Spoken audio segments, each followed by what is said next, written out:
Good evening. I'd like to welcome everyone to the October 25th meeting of the Burlington Conservation Commission.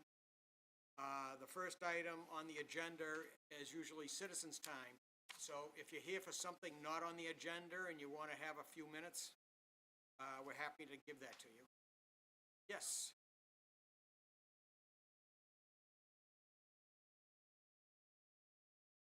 Hello there. How are you today? Good. All right, the way we start is you first talk nice and loudly, and first thing you do is say who you are, and then why you're here, and then you get to say as much as you would like. Okay. Hi, my name is Jack Fernandez, and I'm in 3rd grade at Mount Hope Christian School in Burlington. We're doing acts of kindness for a school fundraiser. We learn about conservation areas in Burlington and all about the rules for visiting. Every class at our school is making posters about protecting nature, and the posters are going to be at the art show. Next Saturday, we're having a service at Little's Brook Conservation Area.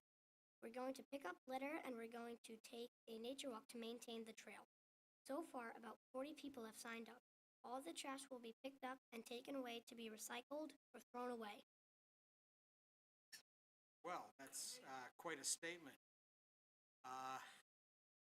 Okay, let me see if anybody, these are commissioners here, why don't we see if they have any questions? And the first one, could you repeat the day and time? Next Saturday, I don't know the. It's from 9 a.m. 9 to 11 a.m. All right. Okay, so Jennifer, would you like to ask this young man any? Good job. I'll also be on site, so if there's any questions about what's there, I don't know, Jack, do you want to show the poster to everyone too? Sure. Show them the poster.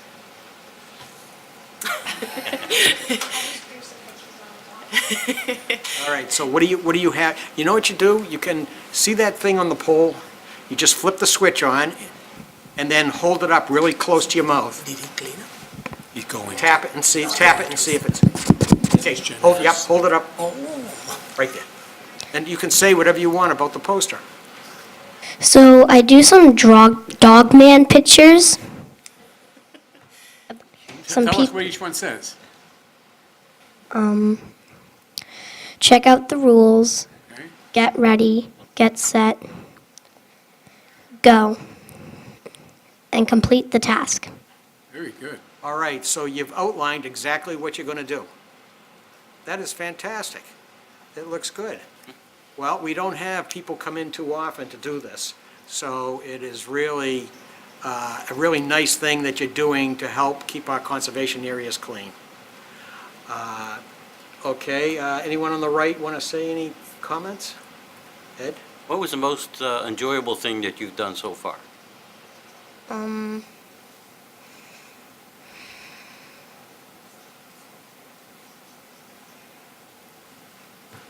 I don't know. I bet you it was a whole bunch. Okay. Carrie? Have you done little projects like this before in the cleanup? Oh, Yes. excellent. All right, Bill? You say check out the rules. Where did you get the rules from? The Burlington Conservation website. Are they our rules from the conservation? You've read them and you're going to follow? That's terrific. That's exactly what you should do. Very good. Okay. Did you make this poster yourself? Oh, Yep. great. Very good. Good. Thank you for helping us, okay? Yeah. Okay, and my question is, what are you going to do with all the trash you pick up? We're going to sort it and then throw it away or recycle it. That is a good answer. Very good. Okay, well, listen, on behalf of the commission, anyone have any comments at all in the audience? All right. Okay, on behalf of the commission, we thank you. John or Eileen, do you have any comments? So it's this Saturday? Next Saturday. Oh, so not the day after tomorrow, a week from tomorrow. Okay, good, because it's going to be really rainy this Saturday. I think I can So make we're that. talking November 3rd? November 3rd. Oh, right. November 3rd, I wrote the wrong date down altogether. okay. And so you have 40 people. Yep. Okay, well, the conservation area should really look pretty good after cleaning up with that number of people. That's really good. All right, thank you very much. We appreciate it. Thanks, Jack.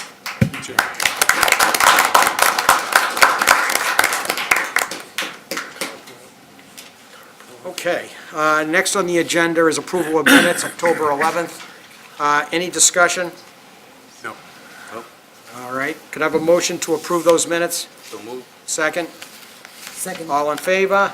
1, 2, 3, 4, 5, 6, 601. Not 601, it's 501. Well, how many we have? 1, 2, 3, 4, 5, Six. 501. Okay. I was having an imaginary person. Well, he sounded like a commissioner. All right. Okay, next is we have item 4. Notice is given that the commission will hold a public meeting during which time a request for determination of applicability was filed by Barry Doherty. The commission will take information related to the proposed landscaping activities within a 100-foot buffer zone to bordering vegetative wetlands at 361 Cambridge Street, and will thereafter issue a determination of applicability. The application is heard under state law, Mass General Law, Chapter 131, Section 40, which is the Wetlands Protection Act, and local Burlington bylaw, Article 14. The application materials in the Conservation Office for any public review. All right, so someone's here for that. All right, so please come on up and have a seat. And as we did with our last guest, you get to state your name for the record over here. Yep. And where you live, and then you can say as much or as little as you'd like. Okay, thank you. Yeah, thank you for having me here today. My name is Barry Doherty, and I recently purchased 161 Cambridge Street and am an on-site resident, primary residence. I have a copy of a plot plan at the back of the thing that kind of explains what I want to do. Right. I basically would like to, there was a little shed that was on the property. Sure. I cut trees that went to the back of the shed, and I didn't go any further into what would be considered towards the wetlands. The part that I kind of cleared was already established lawn. I took some rocks out of the ground so that I could have a lawn that I could cut with a lawnmower. And basically what I would like to do, and I explained to the people at the Conservation Commission that I could be very flexible with where I put, but my next door neighbor put a rock wall that's shown on this little map back where they decided that he needed to be out of the wetlands. I have two lines on that same map, and one is right behind where the shed used to be, and the other one is just a little bit further where I was just storing the rocks for now, but I'm willing to put the rocks all the way across the middle of my property to distinguish between the part of the yard that I want to use and the part of the yard that I'm just going to leave, to let the furry little animals do what they want to do. I retired. I bought a place that had 3/4 of an acre, and my desire was to have a garden so that I feeling that it would be therapeutic for me. So basically, all I want to do is go back, a little bit from where my house is and have a shed, a little bit of a lawn, and a garden next to that, and I don't know, that's, and you can determine where you want me to put the rocks across, or if you want me to put the rocks across, but as somebody made me aware of the other day, Burlington has no shortage of rocks. So, basically, that's what I'd like to do. Thank you. All right, good, thank you. That was a good summary, thank you. John or Eileen? Well, just to give you some background, as Mr. Doherty said, he purchased his house pretty recently. The house next door on the left, they had also extended their yard back, and they were actually received an enforcement for that, and they had to come in front of you, and they were required to restore some of their wetland. And I think you graciously allowed them to put their rocks kind of closer to the wetland than Mr. Doherty is proposing. So one of you, somebody actually spotted this from the road. It had already begun. He had taken down some trees.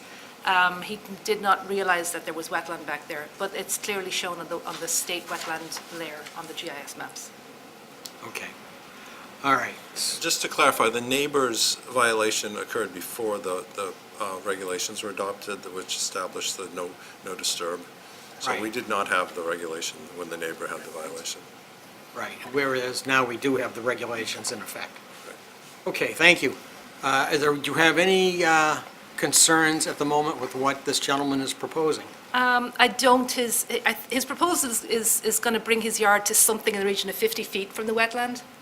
And I think if he puts a barrier in, like the barrier wall that he's suggesting, he's going to keep well out of it. So I don't really have any major concerns. Okay, all right, so now we'll see if we have any questions from people. Sure. Jennifer, any questions at all? No, I agree that using the rocks, the large boulders, is a good boundary, because no one's going to move those, so. Yep. All right, that's fine. Ed? And I can assure you, I have no desire to mow any more lawn than just enough so that I can have a little bit of a backyard, I'm not, I don't want to go anywhere near it back as far as my neighbor did.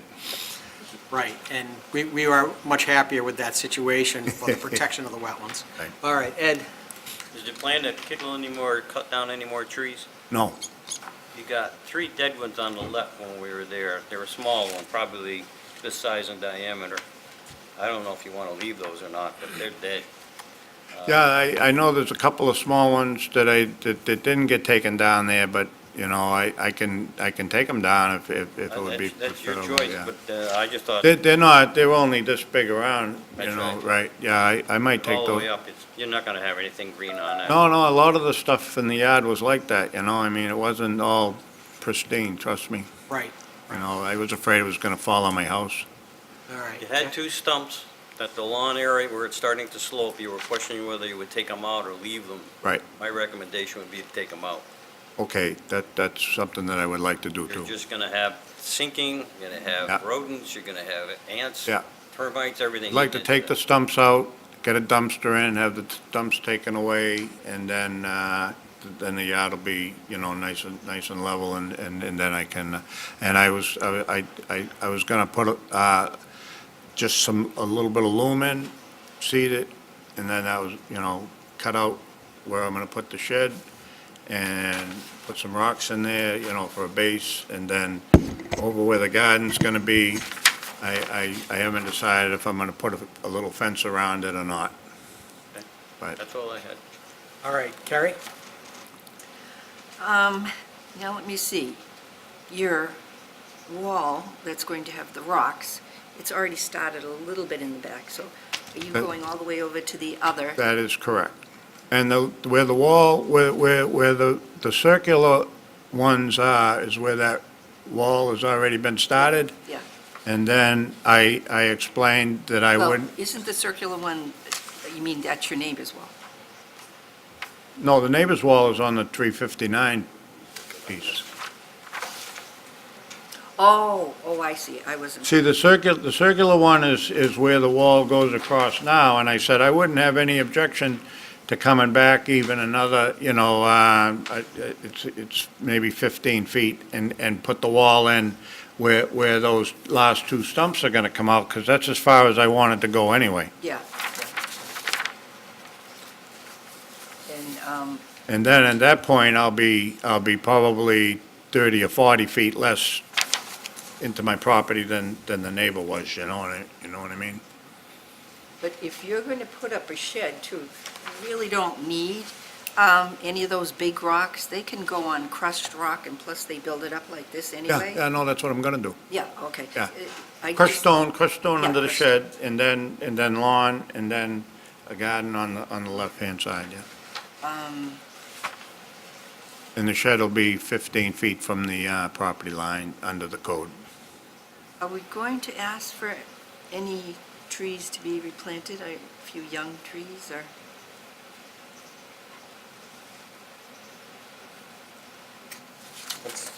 Are we going to ask for any trees to be replanted, a few Well, young ones? or- I think part of the motivation, I may be wrong, but I think part of the motivation of this gentleman was to have probably a fairly substantial garden and to have some sunlight. And where he's 50 feet away, I'm not sure if he wants to plant some bushes there or whatever that do well in that area, you could, Are you talking about the line? or even in here if you want. But I mean, Yeah. I see. think, Yeah, okay. I don't know, it's up to you, but I think it's fine. All right. From my He's perspective. looking for his lawn. Yeah, and I don't want to take any sun away if you just, Yeah, I mean, Right. he's 50 feet away. Yeah. Appreciate it. Bill? Were the wetlands flagged or just approximate? Just It's approximate. approximate. That's the only question I had. All right, Indra. How much fill you are bringing? Is it you're adding some fill? I'm gonna put some loam in. I decided against putting any fill in. I'm gonna just, put probably 4 inches of loam and, grade it out to where the rocks are, and then I'm not going any further than that with it. Okay, thank you. And I'm just curious, how big of a garden are you starting with? I don't know, maybe 20 feet wide, 25 feet wide by 30 feet long or something, I don't know, just, That will keep you busy. no, it's gonna be a good-sized garden, enough so I can get something out of it. It has nothing to do with actually this, I was just curious, actually. No, I just think it'll be therapeutic, even if I don't get anything out of it, at least it'll give me If you something to like do. work, that would Yeah. be right, Yeah. okay? All right, is there anyone in the audience for this one, 361? No, all right, so we'll review the draft decision with you, and you can ask a question if you have one. Okay, so the applicant proposes to remove several trees in order to extend the lawn and establish a vegetable, actually, is it a vegetable garden or a flower garden? I actually didn't ask you. Vegetable. Vegetable garden. The project also involved adding, I'll probably say loam instead of fill, to grade the site, and installation of a 14 by 20-foot shed behind the house. Conservation staff determined in September that the work was already underway, and we asked Mr. Doherty at that time to stop the work. The work is located within the 100-foot buffer zone and is in fact approximately 50 feet from the BVW. For the purposes of this filing, the Commission makes no finding as to the exact boundaries of the wetland resource area on site. So a negative decision in this case means that we're saying that you can go ahead with the work. The decision is only for the work as outlined and as discussed this evening. Sediment barriers shall be installed by Mr. Doherty between the work area and the wetlands, and they can be wattles or hay bales, and you can discuss that with us. All construction and demolition materials must be disposed off-site in a legal manner. No stockpiling of soil within 50 feet of the wetlands. No tracking of sediments onto public roadways shall be allowed, and you have to keep the roadway clean if it does get on the road. Grading shall not direct additional runoff onto the property of others. So no water onto your neighbour's property and no sediment. Nothing. Any debris, sediment, lawn clippings should not be dumped in the vegetated wetlands. Don't use any pesticides or herbicides, basically within most of your yard. And the rest just says that members of the Conservation Commission can just come on site to just check that that's being done as I'm explained. going to say that. Is that clear? Yeah. Okay, any questions on the right? Here. Any comments or questions on the left? All right, I'm wondering whether there should be a condition in there that limits the filling, including topsoil, to less than 6 inches. I'm just I'm just wondering whether it would be a good provision to be in there, because you'd have enough for topsoil and grading the yard, because this is assuming you're not changing the grade substantially. No. So I was thinking that that might be a good one. John, would you agree with that? Well, so the applicant said he's not adding fill except for loam, so you could just say no fill other than loam. Nobody's going to put more than 6 inches of loam, it's too Yeah. expensive. Either way is good. That's fine, Yeah. either way. Are you going to have someone come in and bring in loam and do the grading? Are you going to do this yourself? I'll have somebody deliver the loom. I'll get it from a, reputable company. And you're going to run the machine yourself? Well, I'm gonna spread the loom and then have it, grade it and everything, yeah. I don't have the license to run a machine, so, but I have All right. a neighbor does and a roommate that does. They're fully licensed. I was just thinking if you're having a contractor, you might want to give these conditions to a contractor, just to Yeah, make sure no, they see. these conditions won't be overlooked, I assure you. All right. Okay, if there's nothing else, then could I have a motion to issue a negative conditional determination for these few conditions under Burlington Bylaw, Article 14 in the State Wetlands Protection Act, So moved. 361. Second, Second. all those in favor? 1, 2, 3, 4, 5, 6, 0, 0. All set? All set? You're all set. Thank you very much. You'll get some paper in the mail in a few days. Eileen, is that how it works? It will go out, if you want to pick it up, you're welcome to pick it up on Monday, but otherwise it'll go out in the mail probably Monday. I was wondering, they said they have early voting. Is that every day? I believe so. Well, Monday through Friday, I think, anyway. Because I'm old, and I went into the high school last time, and that was a long walk. Yes, it is. John, do you know the hours? I think it's during the town hall hours. 8:30 to 4, isn't it? Longer on Wednesday and shorter on Friday. It's the regular hours that town hall is open. Perfect. Thank you. All right, have a good evening. Good luck with your project. Yes, shorter on Friday, right, it's only 2. Okay. Okay, next is a continued public hearing, 204 Fox Hill Road.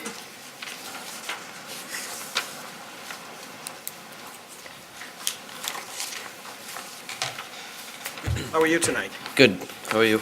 Good, thanks. So just, again, introduce yourself, and we'll finish this up for you. Okay. My name's Jonathan Langone. I own the property at 204 Fox Hill Road, and I also own Langone Development Group. We are proposing a new construction house at this existing dwelling, and we were in front of you on the last meeting on October 11th, and I believe the only comments we had was to discuss with John on some trees or shrubs to be planted after we take out the 2 trees that we proposed. And I spoke with John, and we did come up with a conclusion on installing some shrubs within the wetland or in the wetland buffer zone, Right, so. okay. Eileen or John, any issues left over? I don't believe so. Are we ready to review the Yes. documents? Anything from the commission before we review the documents? Anyone in the audience, which the answer is no to this? So, Eileen or John, You received a draft by email, right? Uh. Oh, didn't you? I did send it to him. Okay, so we'll go through the bylaw decision first. right, The findings, project description, we just discussed, the filing history, plan documents, so there's no revision, so the original plan that was filed with a notice of intent is the plan of record.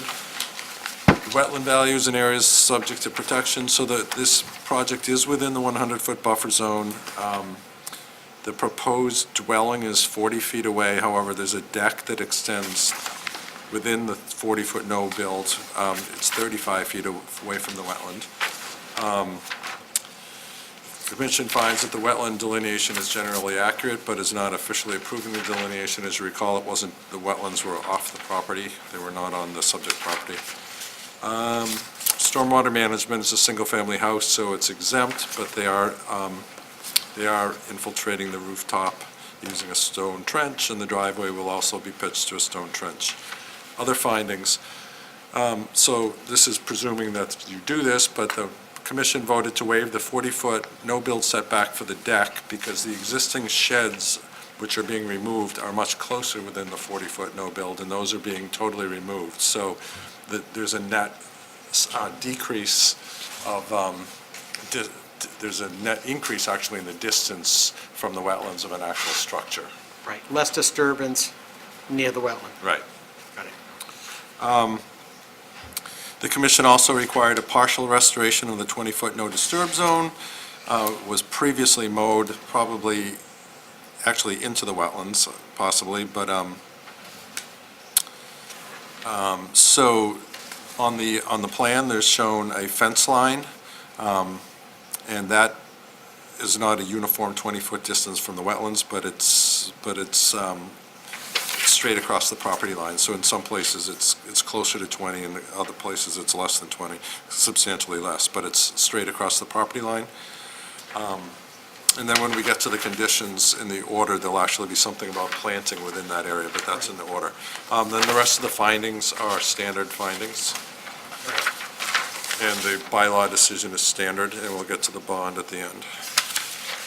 Then the order of conditions is standard. I did email this to the applicant, but apparently he didn't check his email today, so, but you've seen most of these conditions before on previous orders. They're fairly standard. Pre-construction conditions, erosion control conditions are all standard. Pollution control conditions are standard. Stormwater management, once again, stormwater runoff has to be infiltrated on site. There's a condition about the trenches for the driveway being maintained in perpetuity. Kerry? Condition 46. This. Then 47 is the condition about the post and rail fence or other approved boundary. Could be boulders, rock wall, or whatever, to protect the bordering vegetated wetland as shown on the approved plan. So that means it has to be in the location shown on the plan. If it's a fence, it has secured posts with no gates. No temporary occupancy sign-off will be permitted before that's installed, because what we don't want is new owners moving into the house, not seeing a fence, and then have the fence go up after they've moved in and say, we didn't know there was going to be a fence. And so that fence location also should be maintained in perpetuity. 48 permits the removal of the 2 trees, which you saw on site, and requires plantings of shrubs, so beyond the fence, so it'll basically be in the wetland buffer zone. So that's it for conditions, and then back to the bylaw decision is a proposed bond of $2,500. Okay, seems pretty complete. Anyone on the right have any changes or concerns? All set there. How about on the left? Anyone on the left? There was some debris in the back left of the property that we had wanted to get cleaned up. I'd like to see something on that. I think this gentleman, I think he agreed to do that. Yes, yes. Yeah. And then it looks like there is some minor grading just to put in the platform for the house to be built on. And because there were neighbors that were concerned about drainage, I think if we could put in a statement like the previous one had for grading shall not direct additional runoff onto the properties of others, it would make them feel comfortable, and I think that's your intentions anyways. Yes, But that way we can show that we've addressed it on their behalf. And the last question I had was the pipe that we had a question about to the left may not even be on the property. Did we find out what that was? Oh, I'm sorry, I forgot you were going to ask. It is a town stormwater pipe. Okay. So it connects to something kind of off his property. It's nothing to do with Yeah. any of the property owners. So no drainage from his is affected by it in this? No. Okay. Terrific. Thank you. Does that pipe go out into the street or just? It shows it going out to the street, but, it's just kind of dead-ended, and it wasn't clear where it was coming from, or, It just shows it being out We looked into it too? in front of his house, That too? barely cutting across his property, but I know it did go into the storm So, drainage systems. I didn't. Bill, condition 30, does condition 38, which is fairly standard, address your second issue about the filling? 38. Oh, right. Okay, I mean, it's just not as specific as it was on the previous one, about not allowing drain off. So no filling. Just add that in there, no fill other than loam. No, I think it's the RDA. No, I like, the one condition. here Doesn't that, say no grading shall, I'll show you. it was condition 6 on the previous one, said grading shall not direct additional runoff onto the property of others. Okay. And I think that's nice and clear for the abutters who were concerned. That's it.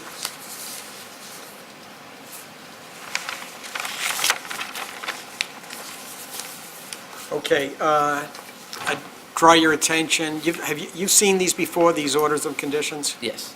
Okay. Yes, So I'm just I'll make a point to number 33 to you.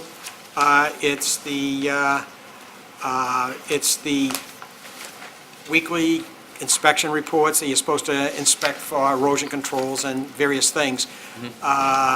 You want to make sure you just don't overlook them, because it's $300, could be a $300 violation, per violation, actually per day, if it Okay. wanted to be assessed that way. It could get potentially very expensive.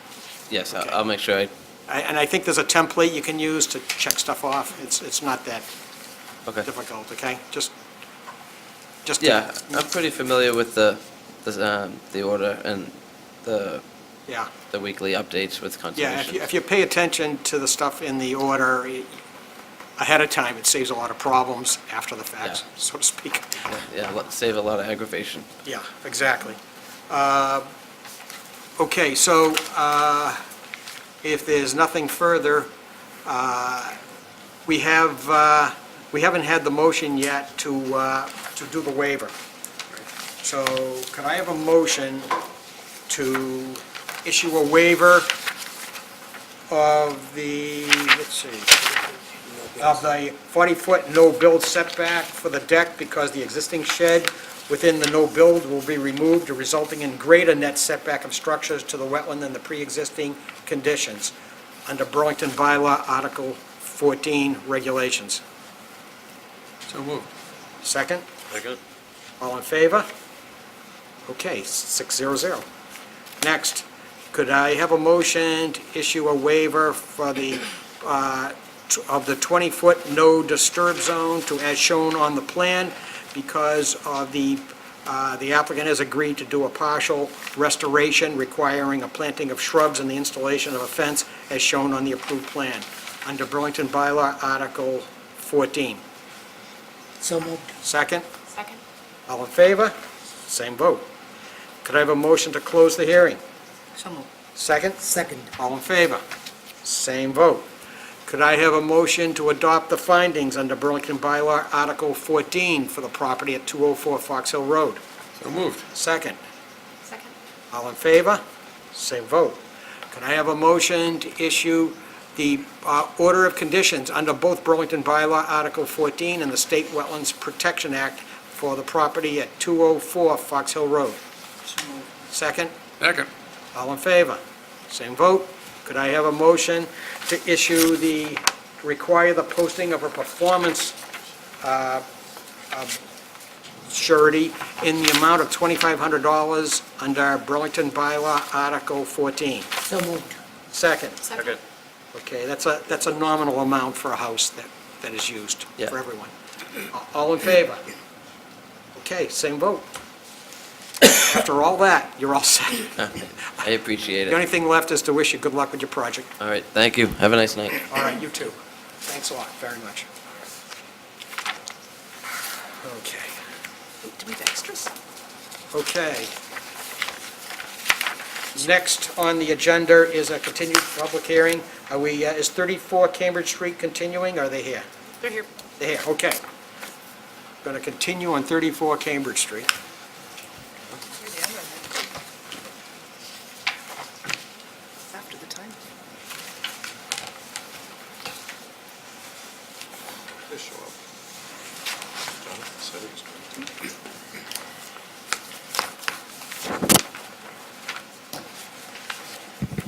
All right, good evening.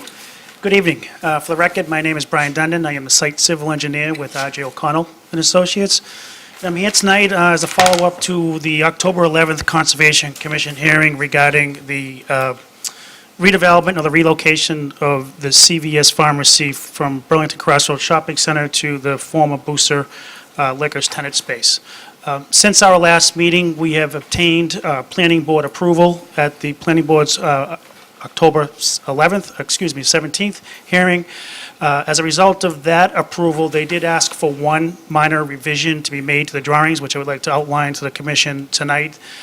I did, earlier this week, submit updated site plans to both John, once in PDF and paper format to John, on the updated set of plans that I'm going to speak to tonight, as well as to the planning board to close out that process as well. So essentially, what the planning board requested is a modification to the exit lane as you come out the pharmacy window. Originally, we had a stop bar that was about 10 feet beyond the corner of the building, and there was some concern after a site visit from the planning staff that the sight lines would be restricted as you look left down the Michaels. So what we have done is extended the exit lane about 15 feet to provide clear distance, and as a result of that, we're putting in new curbing to direct vehicles as they come down the rear of the building to take the left to service the parking facility in the Michaels. So again, everything's within disturbed areas. There's actually a little bit more increased landscaping within the 100-foot buffer zone, and there is no impact within the 200-foot riverfront area. I had also had a chance, John did email me a copy of both the Article 14 and the order of conditions as well. I've reviewed those tonight and take no exception to any of the conditions being imposed for the project. Thank you. Okay, thank you. All right, John or Eileen, are there any issues remaining? There are no issues remaining for me. One of the things that you were looking for was the updated survey. They were going to do a topographic survey. Eden's was Yes. of the sort of that portion between CVS and Ray Avenue, but we haven't received that yet. Okay, has that been completed? The field work is completed. I am told by the folks at Eden's that that plan should be ready by Monday. Would you commit to sending a copy to Murray's Hills as well as the commission? Yes, Thank you. you're welcome. Great. All right. Which is- What's that? Okay, no issues. All right, so any issues left with the commission on the right? How about on the left?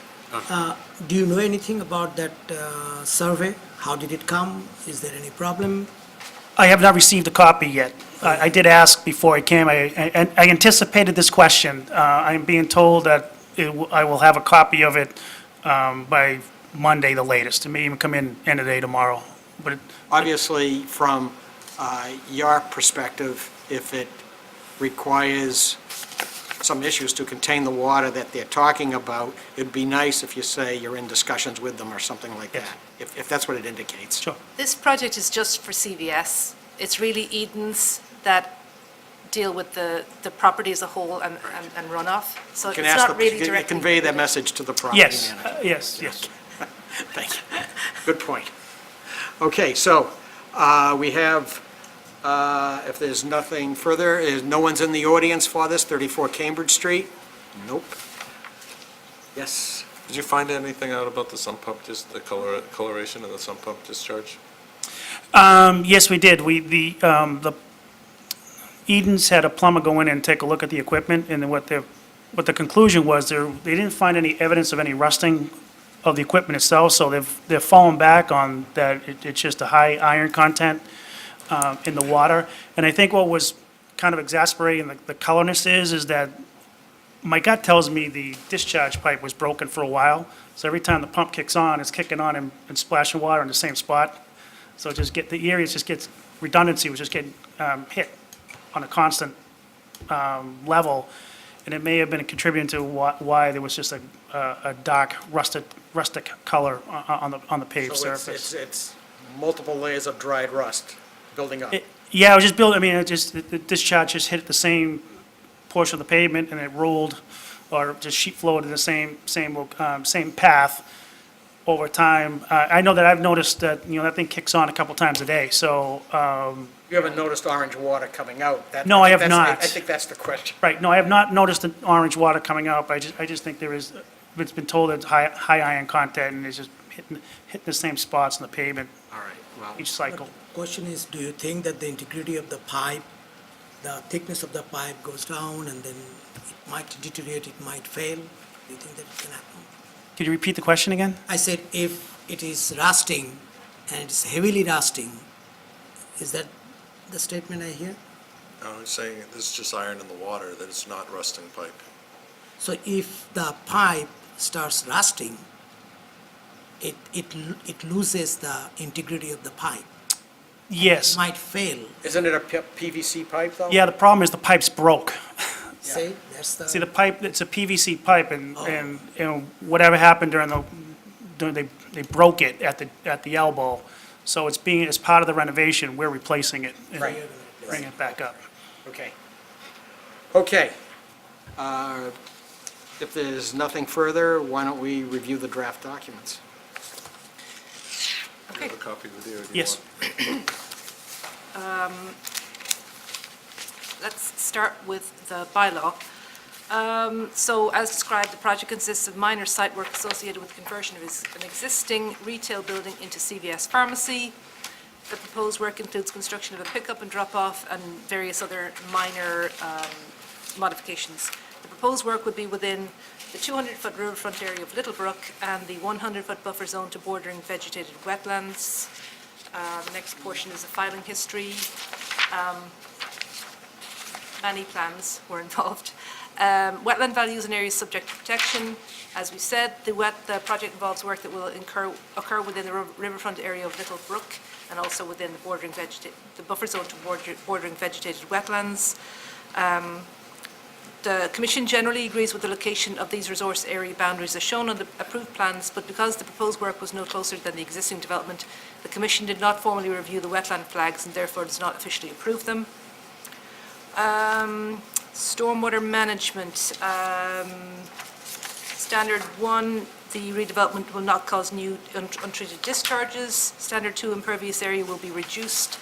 Standard 3, redevelopment, no infiltration is proposed. Standard 4, this project is a redevelopment. Standard 5 is not applicable. Standard 6, it is within a Zone 2 wellhead protection area, but it's a redevelopment. Standard 7, it's a redevelopment project and certain standards are not fully met. Standard 8, erosion and sedimentation controls will be implemented during construction. Standard 9, the property managers will manage stormwater management. And Standard 10, the project does not create any new illicit discharges. Other findings, the impervious area within the riverfront area will be reduced by approximately 1,200 square feet. The applicant represents the tenant, not the property owner. Because the proposed site modifications were minor and the applicant is not a property owner, the Commission did not require additional stormwater management improvements to be made on site. The stormwater upgrades were made in 2008, including the installation of a storm scepter and 3 deep sump catch basins. The rest of these findings are as standards. Conservation requires weekly inspection reports, and we're proposing a performance guarantee of the amount of $5,000. And then going on to the conditions, on the order of conditions, plans referenced are the same as in the bylaw. Skipping on, most of them are the pretty standard construction conditions, sorry. Pre-construction conditions, you must meet with staff to go over installation of sediment barriers, etc. No dewatering will be permitted at this site, and if you need to dewater, then you'll come back to us with a plan. Keep the site clean. Basically, on to page 4. No filling or change of grade is proposed and none is permitted. Mostly standard conditions about pollution control. No fuel within 50 feet of the riverfront area. Sloped granite curbing shall be used where curbing is proposed within 100 feet of a resource area, and no pesticides or herbicides shall be used within the riverfront area. And lastly, no invasive plant species shall be planted on site within the riverfront area or wetland buffer zones, and this condition shall remain in perpetuity. All right. Did you have any issues or comments with it? No. I suspect you've seen this before anyway. Yes, I have. So that was the other requirement of the planning board, was the granite curbing. So initially, they were proposing bituminous, but the planning board wanted granite, and the planning board gave us the flexibility to say sloped as opposed to vertical, which we always want sloped instead of vertical for animals. Unless someone has an objection. I don't know. As long as there's curbing. All right. Okay, so anyone on the right have any further comments to the findings or conditions? How about on the left? Oh, I didn't see. You didn't say what? John, Okay. it says no invasive plant species. Did we get a planting plan? Yes. There's a landscape plan as part of the set. Did it include species? Yes, there's a plant list on it. It's all Do native. you want to see the list? Well, John, We can pull out the plan John could check. while they're talking. Okay. We all set? Oh, John's going. John's getting something? Okay. Well, you can continue with questions. Don't wait for me. I might be able to find it All right. here. Eileen, do we have, there was a few pieces of trash and stuff like that down by the wetlands.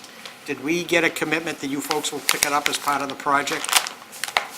Yes, I believe that is when Well, I didn't, honestly, I didn't see that much, but, it was Again, all vegetated. Eden's had committed to cleaning up, and it was a lot better when I saw it a week or two ago.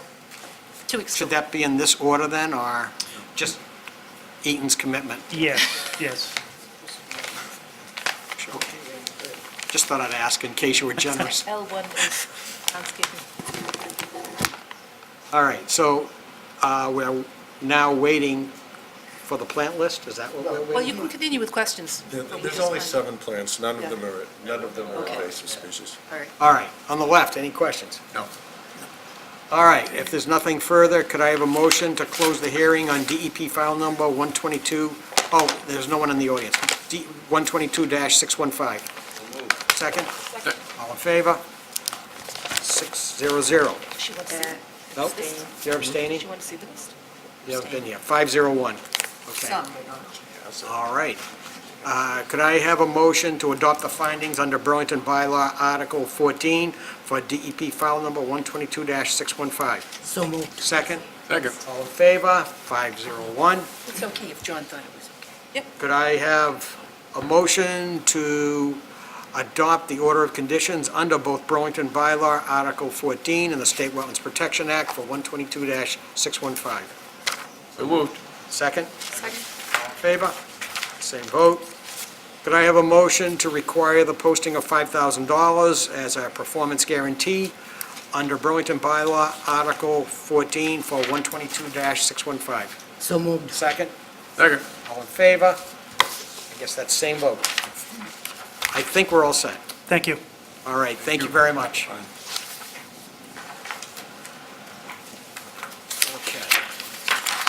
Okay, the next item on the agenda is abbreviated notice of resource area delineation, DEP file number 122-615, parcel 35-115-0, submitted by Pondfield Solo 401K Trust for a resource area boundary delineation. Hello.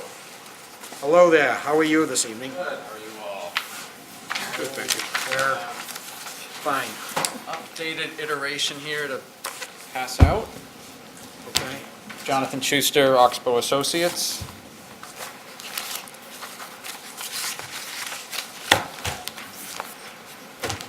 And what are you passing out? So this is an updated plan which shows, before we were depicting, as you recall, the areas of sheet flow Right. with a linear, feature. We've changed that to more accurately reflect the sheet flow that's on the site, just for our discussion. Highlighting, it better highlights the areas where we're all in agreement that there is channelized flow. Right. Streamline the discussion a little bit. So, I believe we had a productive site walk last week on Wednesday. Mr. Boyven and Mr. Laturco were there, along with John and Eileen. We walked the site. And also, I was there for an hour today. Oh, you're there for an hour today, great. It was lots of fun. Yeah, lots of poison ivy. It was. Yeah, that's always fun. But just to very quickly recap that, we talked about the bylaw, brought the same printout, just the definition of stream under the bylaw, moving in a definite channel in the ground due to a hydraulic gradient, it may be intermittent. So originally, what we had conceded as a stream under the bylaw was from point J to the wetland. On this updated figure that I've just passed out, I've also included a 100-foot buffer zone from the BVW as delineated, as well as point J, just to illustrate that the vast majority of the site and pretty much all of the ditch/stream in question is within the 100-foot buffer, and would therefore continue to be under the purview of this commission, whichever way, if these are regulated streams or they're not. Another change based on our visit, I think Mr. Boyven pointed out when we were in the field. Originally, I had categorized this as blue channelized flow from point B, but looking at it again, there was a tree that had fallen right at point A, so we have this now as historic channel, which reemerges as an active channel where this sheet flow meets up with the pre-existing channel, so this blue line here.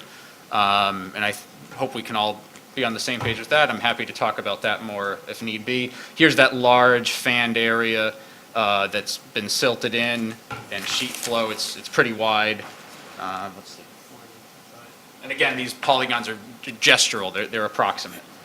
Yeah, so about 80 feet across at its widest, from J up to here. So I wanted to talk about a little bit about the precedent either way. First off, we feel that this site does have some unique qualities to it. Just the fact that these sections of channelized flow are disjointed, and as we discussed in previous meetings, that these channels lack most of the qualities discussed in the bylaw as it relates that you would expect to see in a stream. So wildlife habitat value, reduction in flow velocity and capture of silt. These ditches are failing the test in a lot of ways. We agree with the commission that this system of ditches beginning at the culvert is conveying water from point A to point B, generally towards the wetland. So there's no argument about that. It's just the raw interpretation of the bylaw. The sections, the fact that it's disjointed and the bylaw specifically regulates moving in a definite channel stream. So the other part of the precedent issue in the other way is if these were to be regulated as streams, where does the stream end? Specifically, the bylaw says that a stream may flow through a culvert. So are we to then assume if point A upgrading to the culvert is a stream, that whatever's feeding this culvert is a stream as well? It could be a ditch on the side of the road. It could be someone's downspout at their house, a little catchment and a conveyance of water. Basically, it extends, if interpreting the bylaw as such, extends the stream up gradient to infinity, to any origin. And I just wanted to make that clear in terms of how we're interpreting this. And lastly, whichever way the commission decides whether or not these channelized areas are a stream or they're just ditches within the buffer zone, it would be great if the ORAD, the subsequent ORAD to be issued, could reflect some of the discussion we've had here related to only certain values being present in this stream. Any hypothetical future project, if it is going to be relocating a portion of the stream or ditch or somehow impacting it, would potentially be doing replication. And you'd want to maintain the values that it does have. We would love to maintain all the values that it has, whether or not Right. these No, I are, understand. whether or not you rule that it's a stream. So, and those values are the conveyance of water, and there's some catchment We of can silt. talk, in we the can stream. talk about the values and so forth, but I do understand what you're saying. Okay. Yep, Very absolutely. good. That's all I have for right now. Happy to take some questions and respond to your questions as well. Sure. All right, so now, John, I'd like to ask you for your opinion of what you are seeing here and how you think it should be decided, and then we'll go to the commissioners and have discussion. It can be an interactive discussion if you want, but each commissioner, we have not gone out of our way to discuss this privately, so I'm not exactly sure what everyone's going to say. All right. Okay, thank you. So this most recent plan, which is approximate, it was located by GPS, I think is an accurate representation of the stream channels on the site. And I don't disagree that the ones that are shown in orange, namely B to another point, which doesn't have a point, and H and I down to J are sections of previously flowing stream which have been bypassed for whatever reason and are apparently inactive now and don't carry water because water's been diverted somewhere else. So I agree that those sections aren't really streams anymore. They look like streams, but you can tell by the amount of debris that's accumulated in their channel, the bottom of the channel, that water doesn't flow through them anymore. I mean, with the velocity of water coming through this site, there shouldn't be any accumulation of organic matter. So there's no disagreement on those sections. I don't disagree, or I do agree that they're not streams. The sections that are shown, so there's the solid blue from point J to the wetland, they're saying is a stream, and I certainly agree with that. And then, so the dotted blue sections, or dashed blue sections, from the culvert to point A, and then from another point, which doesn't have a letter, between, To C, To see. yeah, to C, somewhere between and then B from and C. D to E, And then F to F G. to G. Those are sections which I would argue are streams. They still carry water. They have banks, they have channels. I think the areas in between, there's no bank. You can clearly see water flows through there, but there's no bank, there's no channel, and so therefore, I don't think those areas really meet the definition of pink a areas. stream. Correct. okay, So- so I'd like to first ask the commissioners, they have you any questions of you first? Anyone have questions of our conservation administrator? Indra? So I see the same thing, the water is coming from that culvert, and at point A, it just stops. But the water doesn't stop there. Am I correct? Right. It no longer is channelized. It spreads out and flows over that pink area. Okay. So if there is a channel where the water is flowing in force, and if you put some sort of hindrance, what will happen to the water? Water will bypass Right. and go, right?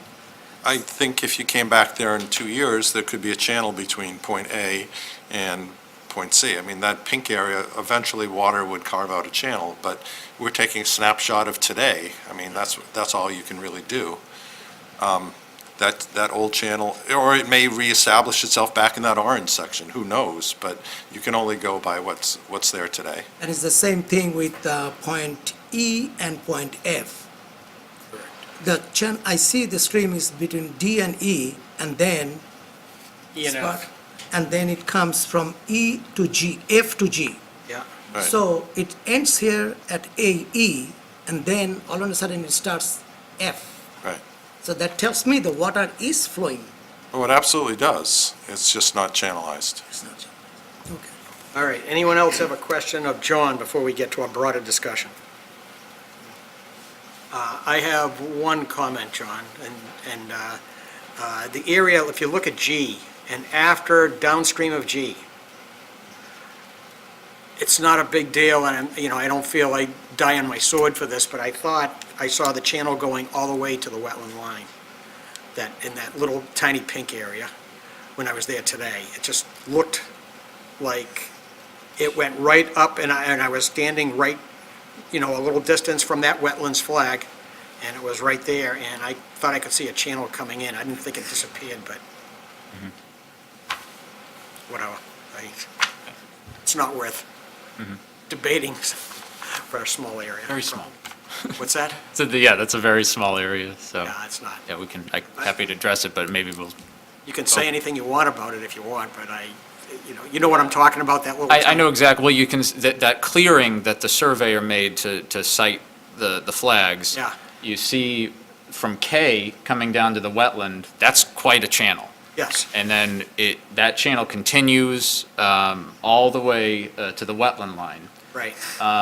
At G, I thought it really fanned out there. And in fact, all those pink flags that I placed going from G, that's the one area where I put many pink flags to just show how broad the sheet flow is there, 20 foot across. Say, that's That's- about 20 feet that we saw. Yeah, That's fine. but anyway, Doesn't matter anyway. I'm that's not- peanuts to the rest of it, All right. yeah. So, The other issue I want to talk about is, I think, once again, this is an abbreviated notice of resource area delineation, and your decision is simply whether or not there's a bordering vegetated wetland under the Wetlands Protection Act and the bylaw, and whether or not there's streams under the Wetlands Protection Act and the bylaw.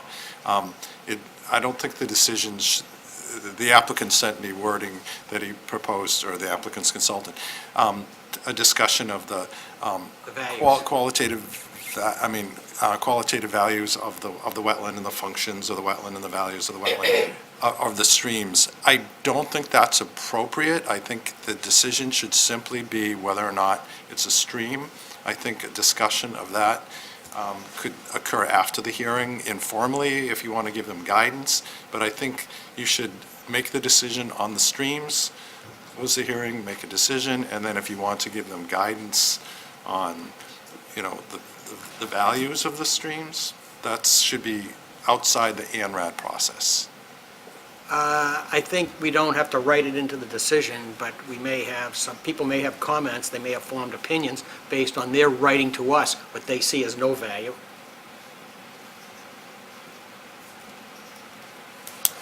Writing, who wrote to us? They wrote to us, they wrote Oh, them, oh, yeah, okay. they wrote and justified that the values are not represented characteristic of a stream. Right, but the definition of the stream in the bylaw doesn't go into, it's not dependent on any of those values. It's dependent on the that's true. morphology of a stream channel. It's not dependent, it's strictly a definitional thing, which we can discuss that. Right. I understand that. And if you want to, at a later date, the point could be made to engineer the project as close to being once and not repeating it, the engineering of it. If you would like to ask for some time on the commission's agenda, we could then have an informal discussion actually about the values too. We could do that as well, and it would save your client, whomever it is, so you have a more direct design goal. Yeah, what I you're think trying that to would do. be great. Could I just quickly address the comment on the stream, on John's comment about strictly ruling on the stream in and of itself? Sure. Yeah, so I'm by- not stifling any. By comments. saying that there's a stream, you're saying also that there is locally regulated bank, I believe, associated with that stream.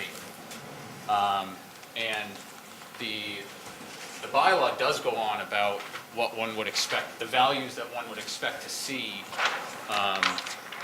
in a bank.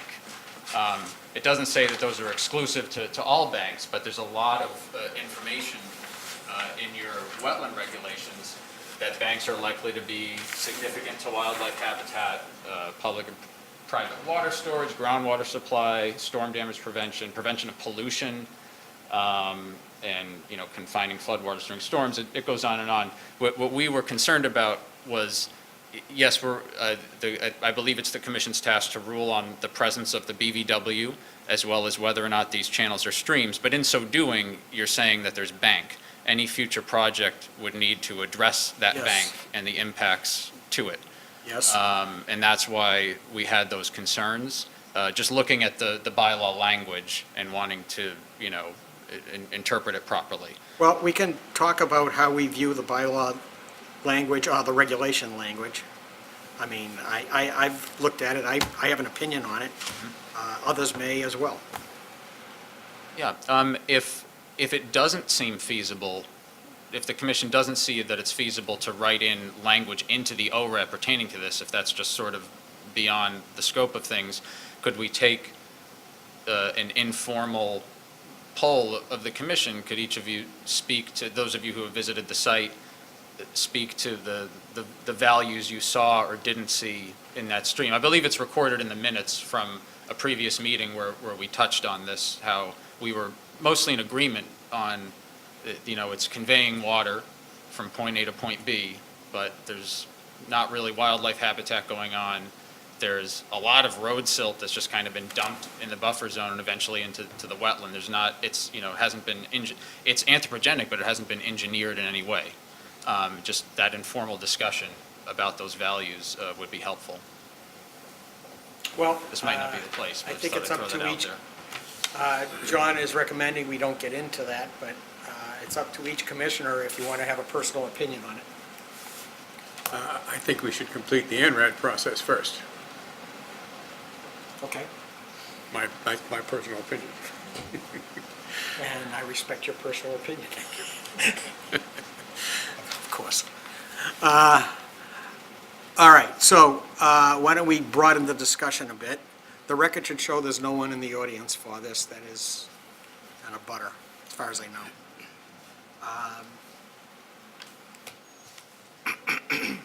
What's that? No, they're not abutters. They're with the project, right? Yes. All right, so let's, if you have any comments, you can bypass it, and we can go back to you if you'd like. Jennifer? Comment. All right. Ed? The only thing that I could add, this has been one of those mystery things that stay in your brain for the past 2 weeks. Where I see K, that trench when we are channel, stream, as we walked across it, the leave when we were down there, I was noticing more, which nobody seems to be talking to, is the end of that parking lot does not have a curb. And there's a lot of flow of water, heavy rains that must go around and fill that channel. I felt that might also be adding to why we saw water in it. And that just drove me crazy, as I understand everything we're talking about with stream, channels that exist, and everything we've talked about in the middle of the property. That one was really bothering me as to why it had water in it. And the only other thing I could come up with was the curbing goes parallel from road backwards, but there's no curbing at the end of the parking lot on this side. But it did show sand, dirt, channeling around all by itself, which is more of a sheet of water. That's just an interpretation of mine on that, but I'm starting to believe now and understand, because of what that says in the bylaw, how a channel can start from stream, channel, stream, channel, stream, and ultimately looks like a stream. That's pretty much my opinion on it right now. All right, Kerry, do you have anything? I'm going to offer the commission some comments, but I just want to see if you folks have anything in mind first. If, I mean, the only, There's two hearings. oh, this one, oh, I can't comment. I don't know if, well, you can't vote. No, I can't There's two vote. hearings. I know I can't vote, but I can Okay. comment.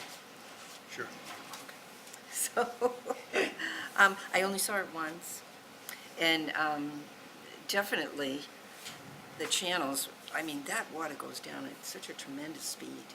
It really digs. continue. Oh, excuse me. The water goes down from the street. It's at a tremendous speed, and it digs its way through. And it's so hard to believe that all of a sudden, it ends nowhere.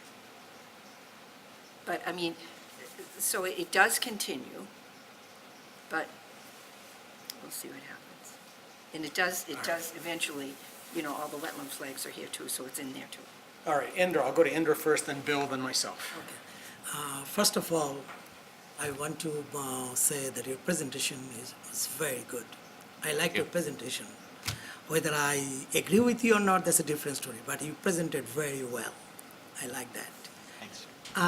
No, I did not give any thought on the values, but what I mentioned in the last meeting, and I think I still stick to that point because the water is coming from one point, and yes, there are some problems, sheet flow and everything, but the water is going to the wetland.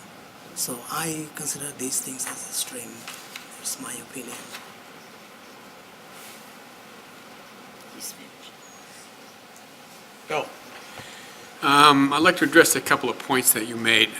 One was you talked about upgradient of the property that, that might be some stream now that's culverted or something.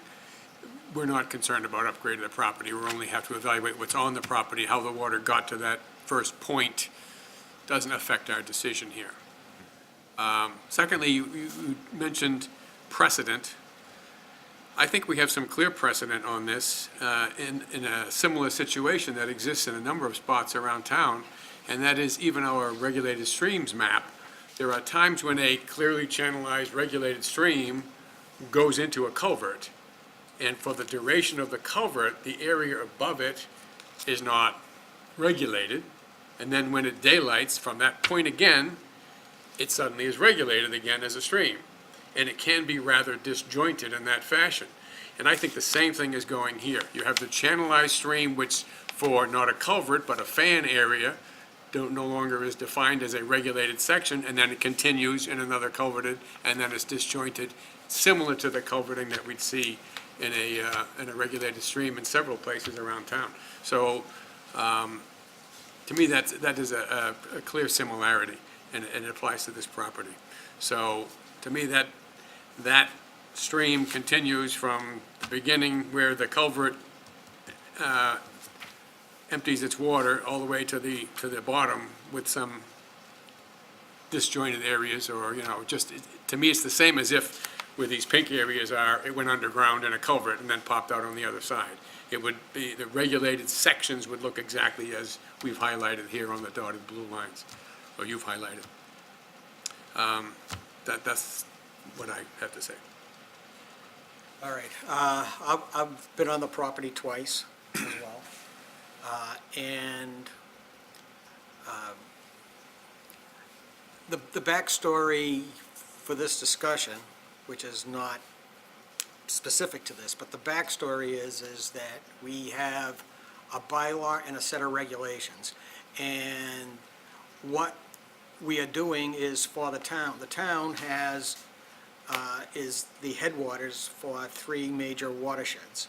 And so this kind of a thing, it was always, I was there and helped write the bylaws, it was always intended that this kind of a situation would be covered, all right? And you may not see that in the definition. I see it because I was there to try to create that definition, so that's the reason.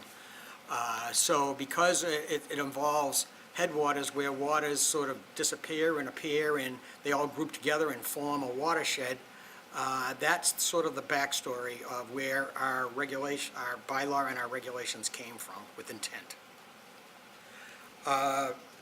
The stream, the definition of stream, which you've quoted correctly, it says it means a running body of water, which it is, which moves in a definite channel, which it does, due to hydraulic gradient, which it does in these channelized areas, which flows within, into, or out of areas subject to protection. And then you go down the list of areas subject to protection, and it says that it has, in addition to the word streams itself, it says Part R is land within 100 feet of areas listed in A through P, which go before it, which includes the word stream. And so the intent was to say that includes essentially 100 feet of areas as a distance. And so that's how I interpret that. And then in the definition of bank, we put in, a portion of land surface which normally abuts and confines water such as a river, stream, et cetera.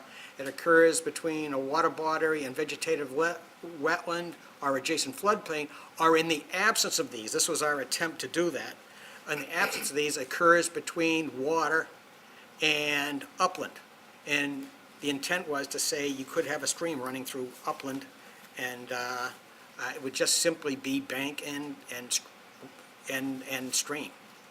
That was the intent. So from that perspective, I think, I interpret that it has bank, it's a stream, for the reasons I cited. And as far as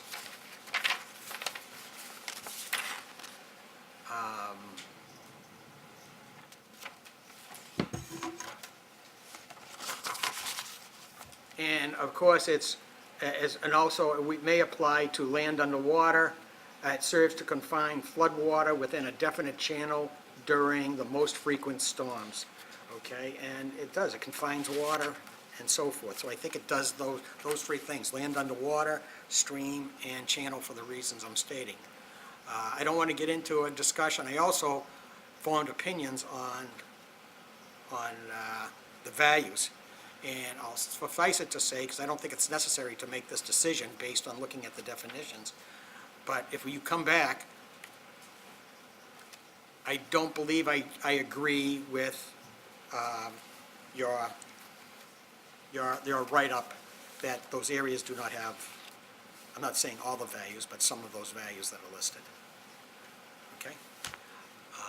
So you've listened patiently. I don't know if you're dying to say something, but I certainly would give you an opportunity to say something. Sure, I appreciate all those comments. And clearly, the commission seems to be very much in agreement on this. I think I've voiced how I've been looking at how Oxbow has been interpreting the bylaw. Originally, when looking at the definition of stream, obviously into or out of an area subject to protection, it's broader than the WPA. The into is a little bit nebulous in that, is it directly into? Is it, eventually, is it discharging in the direction of a BVW but not right into it? But I understand your comment about, at least in this case, the streams being in buffer zone. Well, I mean, it's listed as one of the items under area subject to protection, which is quite a bit of an extension beyond what is in the Wetlands Protection Act. Sure, okay. Our approach to this was to take the commission's comments, the ones from the initial meeting being that this is an uninterrupted, channelized flow from the culvert to the wetland, and rebut that. So, we did the additional field work. I think that to speak to the values of, do these channels have all the values that one would associate with bank? No, I think that you said some, but not all. And that should be noted as a personal opinion. Yeah, and it's a well, yeah, so I don't want to beat a dead horse. That's all right, this is your time, go ahead. Right, I guess I'll reiterate that we feel with these ditched areas within the buffer zone to boot, that a ruling that none of these were of regulatory significance except J to the wetland, which is what we have conceded, which is actually the only contiguous section of channelized flow, would be in keeping with the bylaw, and the commission would still have purview over any future activities at the site, which could involve stormwater, could involve any number of things. And again, that's all hypothetical, but we we feel strongly that the letter that was written up describing our observations of the site in terms of actual detriment, not just lack of values, but the fact that an anthropogenic influx begun in 1957, before the WPA, before the bylaw, with continued additional discharge from the gas station across the street, with God knows what is in that water, with Corporate Drive. It's just been an insult to the site in terms of the road silt, in terms of, I mean, we're in agreement that when you stand at this culvert and look down, there's a huge gouged trench. I mean, where did all that material go? It went downstream, some of it into these silt fans, some of it all the way into the wetland, no doubt. Again, this is an ANRAD, we're not proposing any project, but we feel that because the bylaw and the regulations are focused on values, that it's worthwhile to bring those values up here, because I think it is germane to the discussion. And again, I see your points, but we still feel strongly that these are not streams into the bylaw. But of course. Well, obviously, if this turns out not to your liking, aside from appealing, which you're not talking about that, but aside from that, I think a discussion coming and talking about the values as an informal discussion, you might find very fruitful. I agree that seems like a really great opportunity. And that would give, and just for your information, the proponent, the applicant for this ANRAD is not the owner. So the information that could be gathered from that would be very valuable Right. moving forward. Right. Also, I want to point out to you is that it is stated very broadly under purpose of the bylaw that its intent is to protect resource areas to a greater degree on our bylaw, and to protect additional resources beyond the Wetlands Protection Act, recognized by the town as significant, to protect all resource areas for their additional values beyond those recognized in the act, and to oppose local regulation and permits which are stricter than those in the act. I mean, that was the intent. It was a conscious intent to do this. And then it says, under relationship to the Wetlands Protection Act, it says similar stuff. It says that the bylaw, regulations, and standards and policies and so forth shall be interpreted and administered as stricter than those under the Wetlands Protection Act and regulations. So we tried to sort of qualify the backstory that I tried to tell you. Sure. With those words.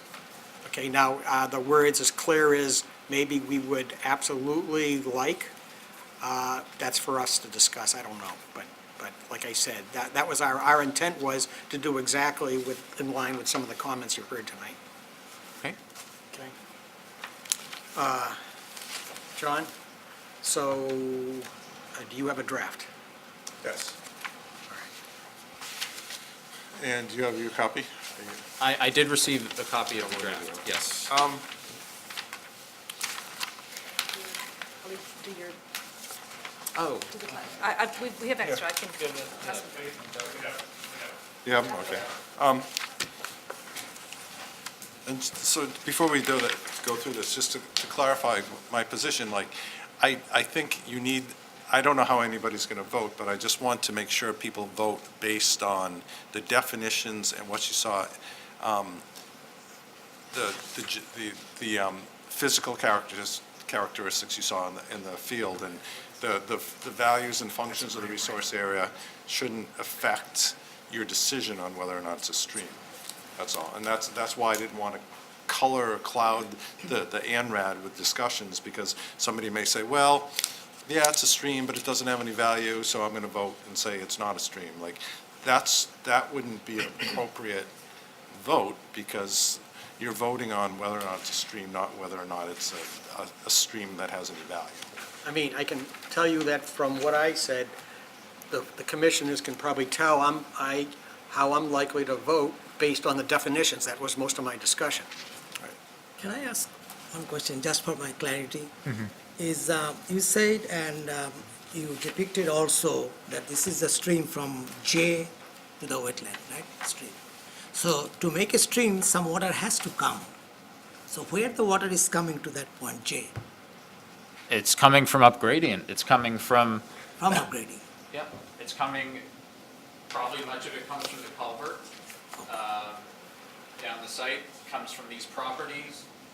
That's something that I think is very interesting in this whole discussion, is that, you know, anywhere where you have, you know, an interesting topography which ends up with a wetland in a low area, there's going to be flow. There's going to be areas where that flow is concentrated. And my original point when I opened up was, are we opening up, you know, a can of worms, and that anywhere in someone's yard where, you know, there's a little V shape and there's a, you know, water runs off and it all eventually reaches a wetland. So I think it's totally valid that this is a stream, which certainly, I think we're all in agreement that these are historic channels. This coalesces from, you know, sheet flow coming off here, could be additional flow that's coming down, not in a channel that was noticeable. And if I forget who said it, maybe it was, I don't recall, but the fact that we had standing water, Evan's talking about, the fact that we have standing water here, I think historically this area was very gouged out, and it's just very low, so it's catching groundwater even. There's groundwater, that's why I just originally described this as a sea as well, from here to here. That it's catching groundwater, it's flowing to the wetland. I think this area here has a lot more of the values one would expect to see in a stream, which is why we declared it as such. But the way I see from your drawing, from your sketch, that the water which is coming to the stream as per you, some water is coming from that, or all of the water from the culvert is coming to that point. Am I correct? I mean, certainly, you know, it gets- Because I see the connection, even though through sheet flow, you know, here is your channel and then sheet flow, and I see the connection up to point K. Yeah, certainly, we're not arguing that, you know, water is magically being teleported there. I think it's coming from groundwater that's seeping out. It's coming from sheet flow over the surface. I think that when you walk the site, it's quite evident there. The ground, there's actually, a lot of the ground vegetation's buried in a little layer, a fine layer of silt, and you can just tell that water, you know, runs through there. There's no leaf litter in the area. And it's a deep, actually quite a deep ditch all the way to the wetland.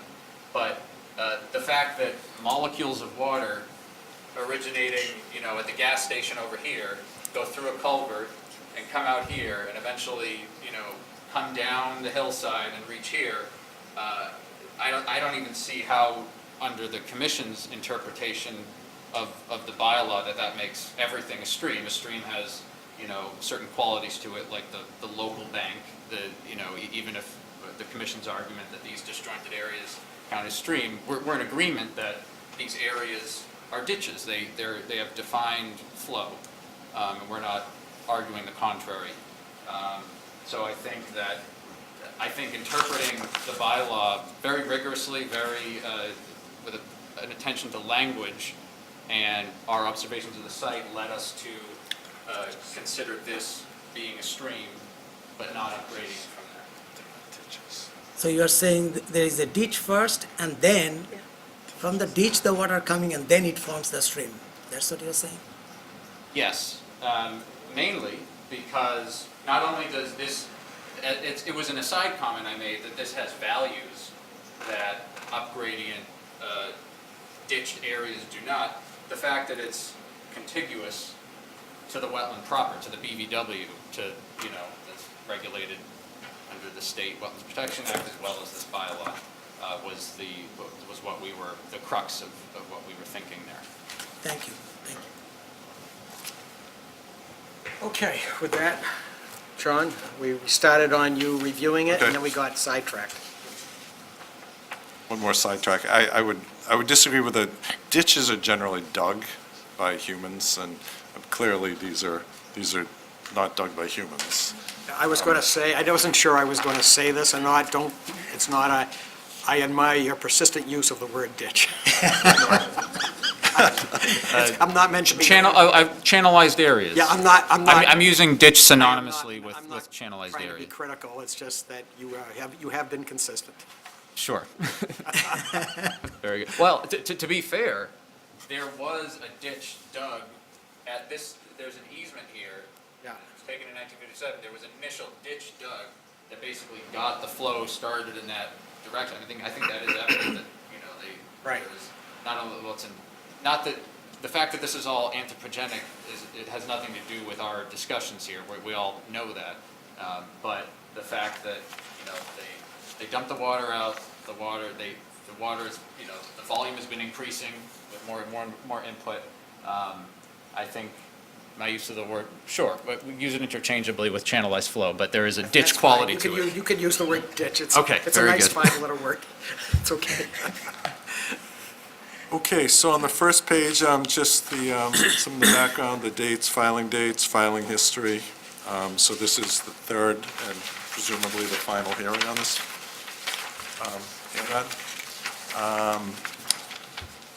Then the plan documents and references. So there's the initial plan, which was revised, which is the topo plan.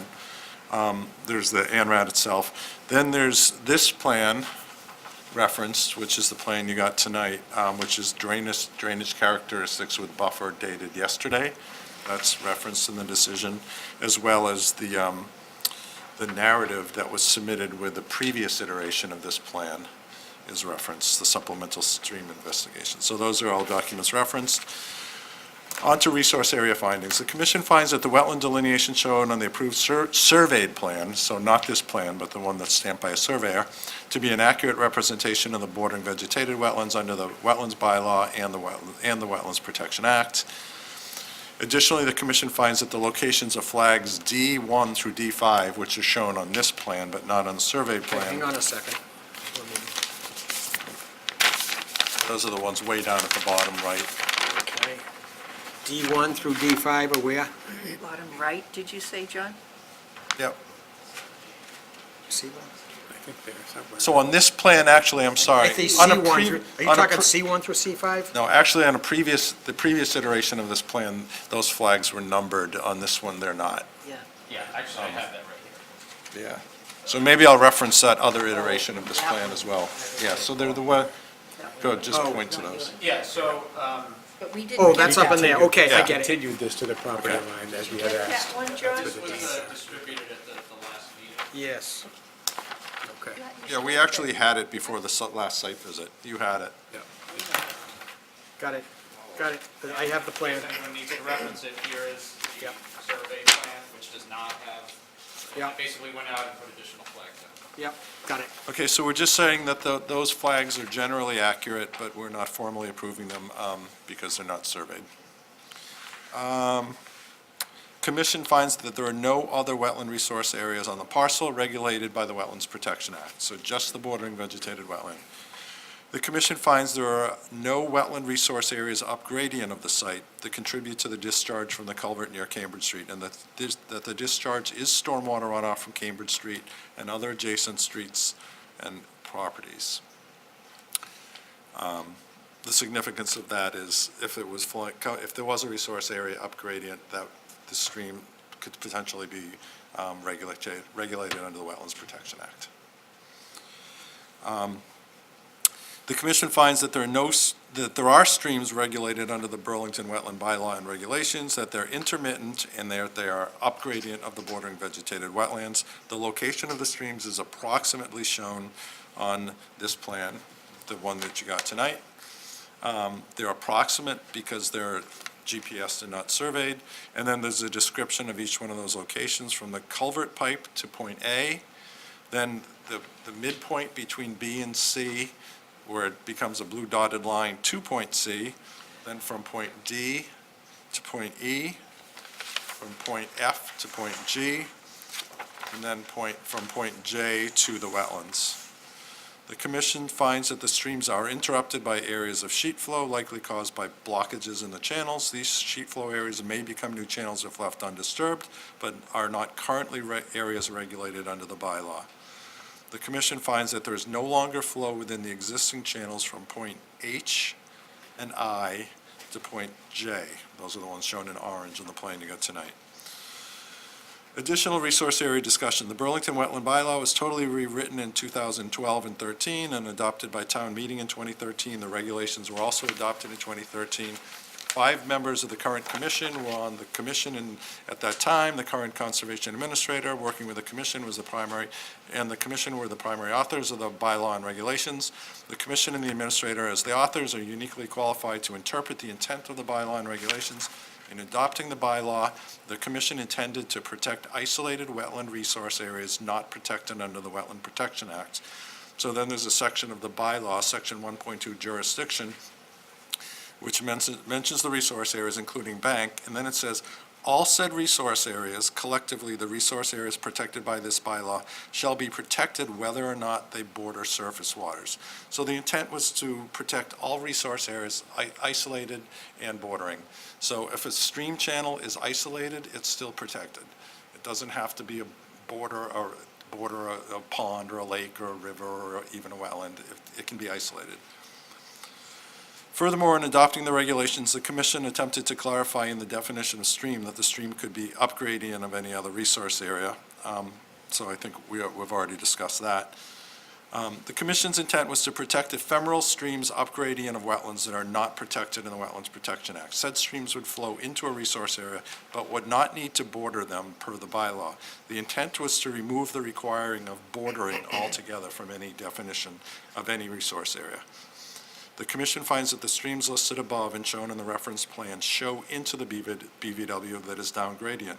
While the banks and channels are not continuous, the system is dynamic, with old channels abandoned and new channels being formed. Virtually all of the water that flows within the streams, however, flows into the bordering vegetated wetland. And then there's the decision. The commission approves the boundary of the BVW under both the bylaw and the Wetlands Protection Act. And then there's the decision that the commission determines the subject parcel contains stream and bank, which are both resource areas under the bylaw, with the approximate locations shown on that plan. The commission isn't formally approving those locations because they weren't surveyed. But the commission does agree that only the segments listed above are streams under the bylaw. Okay. Questions regarding or discussion regarding the decision? Let's go to you first. Do you have? Sure, right off the bat on the second page, under resource area findings, the very last bullet point, could we add in the section of channel that on this plan is historic from point B to the midpoint of B and C? Basically, this right here being a historic channel that is inactive.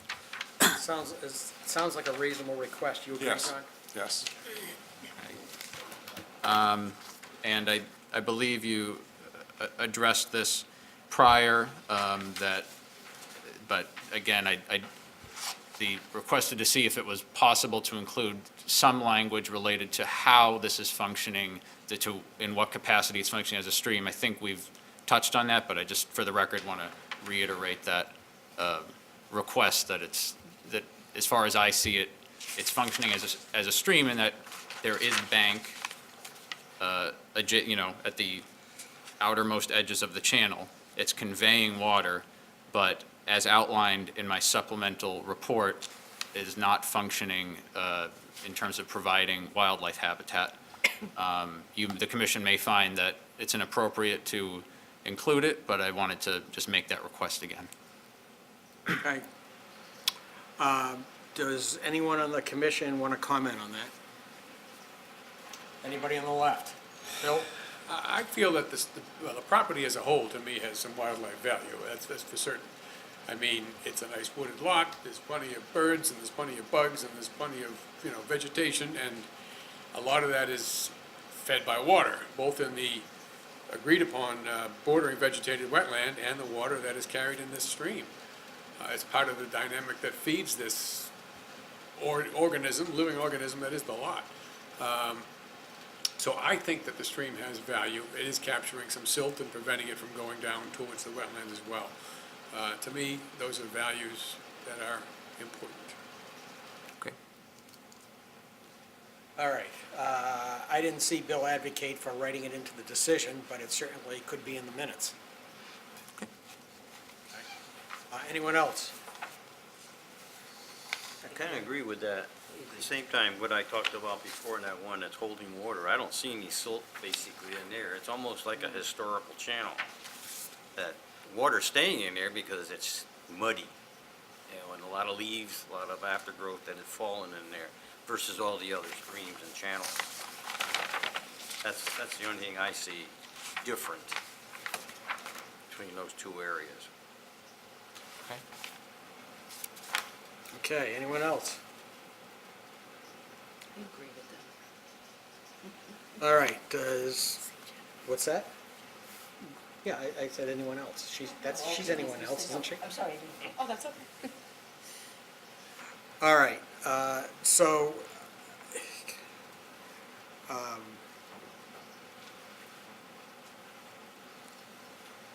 well, I will tell you just, and we could use more discussion on this. When I was out there, I'll tell you what I saw. I saw confined channels exactly as you've outlined. I saw them winding their way down. I saw areas of high and low where sediment has been trapped. There was at least 3 or 4 major areas. So clearly, solids being taken out, that's what I observed. I saw the sand deposits there. Not just in the flat areas, but I thought along the channel. I saw, therefore, I could conclude that water quality is being improved from a total suspended solids point of view. I don't know about wildlife habitat. I'm not sure without more detail that I could make a judgment based on 1 hour there. And the winding nature of it, and the flat areas, you said it yourself, the water seeps in and then there's some breakout and then it seeps in again and so forth. Well, that tells you it slows the water down before it slows the peak flow down towards the wetlands. So, which contributes to flooding control. So, I mean, you just said all this stuff, so all I'm saying is I agree with you. Okay, so, I don't think it needs to be in the decision, because I don't think that's necessary. I think the definitions, as you put, I think people need to make the decision based on interpreting the bylaw, both the intent and the specific words in the definitions. John, I was just wondering, though, in your write-up, is any of your write-up strengthened?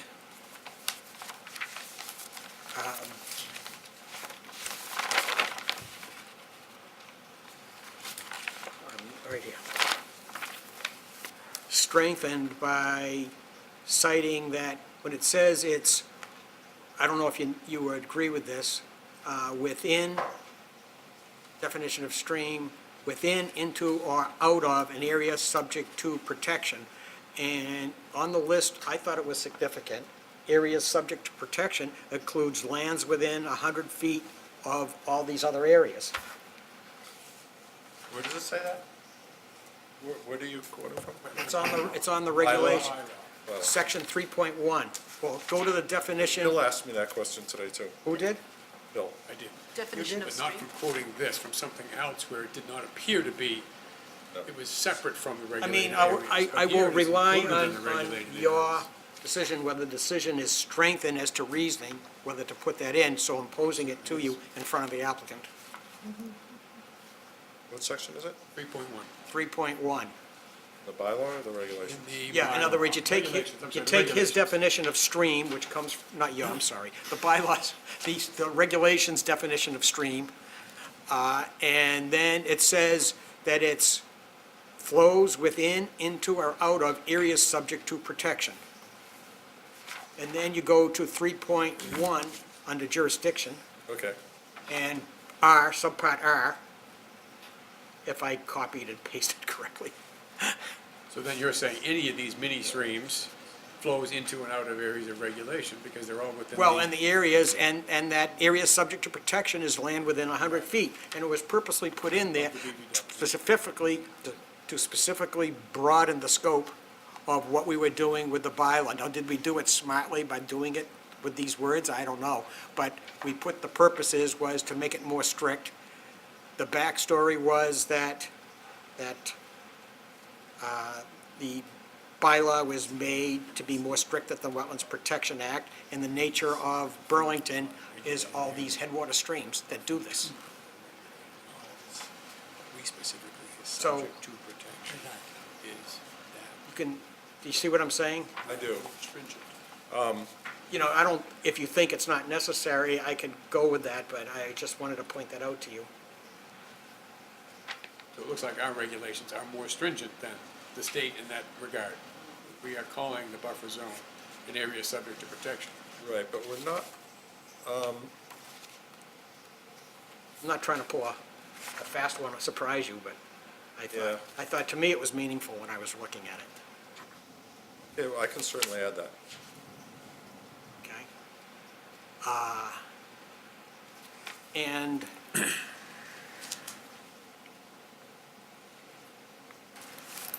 and in the definition of bank, do you have sufficient reference to the end of the definition of bank? In the absence of these, it occurs between water body and an upland? Does that strengthen the decision? In other words, in the absence of occurs between a water body and a bordering vegetative wetland and adjacent floodplain, well, if you don't have adjacent bordering vegetative wetland and you don't have floodplain along these streams, then it says, or in the absence of those, it occurs between water body and upland. It's consistent with protecting the buffer zone, in other words. The definition of, all you have to do to think about it is look at the definition of bank in the regulations.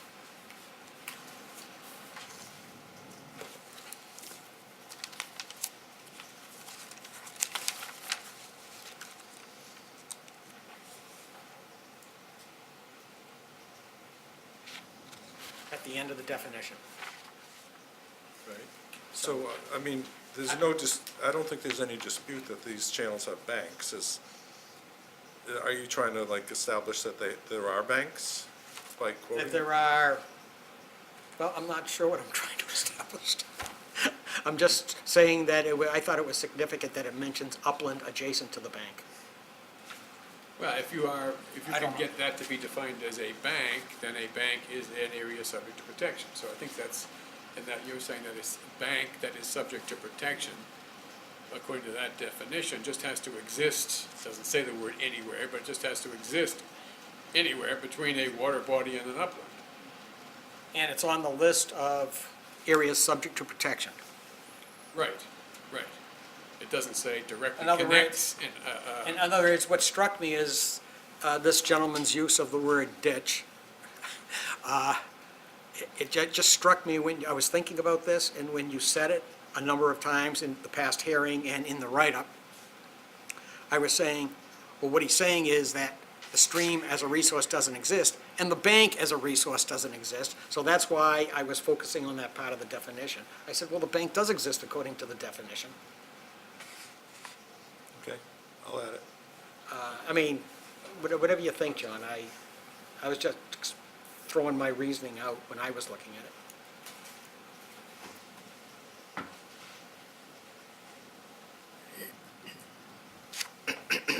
Because, as you said, we should be relying on the purpose, the general purpose, the intent, and the specific definition as we interpret it. Any further discussion? No. Okay, hearing none, and we said there's no one in the audience for this. Could I have a motion to close the hearing on DEP file number 122-616? So moved. Second. All in favor? One, 2, 3, 4. Are you abstaining, Jennifer? Abstaining. Okay, so that's 402. All right, could I, and Kerry abstained. Could I have a motion to adopt the order of resource and delineation with the changes as discussed during the hearing? Oh, I gotta close the hearing, don't I? Yes. Okay, could I have a motion to close the hearing on DEP file number 122-616? I think that's what you That's did. what you just did. Oh, did I? Yeah. Okay. Could I have a motion to adopt the order of resource delineation under Burlington Bylaw Article 14 and the State Wetlands Protection Act for 122-616? No move. Second. All those in favor? 1, 2, 3, 402, same vote. Okay. All right, thank you very much for your expertise and your time. Although the commission did not agree with every aspect of what you were proposing, I thought you went to a lot of trouble to be very articulate, so we appreciate that. Thank you. And nothing strengthens our regulations more than tearing them apart and analyzing them and discussing them. And so I think that is, I appreciate what you brought us to do in this situation as well. I'm not sure he appreciates it. Thanks. Well, I mean, Thank you. it is good. Presentation was Yes. excellent. Thank you for saying that. Appreciate it. All right. Have a wonderful evening. Gentlemen, thanks for your time. And if you would like to be on the agenda for discussing values and so forth a little bit more, perhaps we could even put you on early in the evening so you don't have to wait, perhaps. And maybe John would do that. And then you just ask a week ahead of time, because the agenda is set like 7 or 8 days ahead. Yeah, we'll discuss with my clients, and you may very likely hear from us soon about that. All right. Thank you very much. Thank you all very much. Good night. Okay.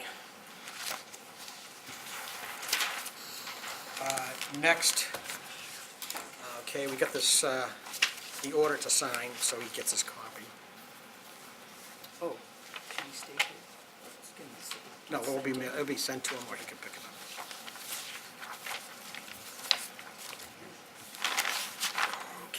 Okay, next is planning, 121, apparently the applicant knew we weren't going forward with it. So is that continued to the next meeting? I guess that's what you should do. We did not hear from the applicant, so I guess We I need a would motion? advise, yes. Could I have a motion to continue 121 Lexington Street, continued public hearing until November 8th, 2018? So moved. Second? Second.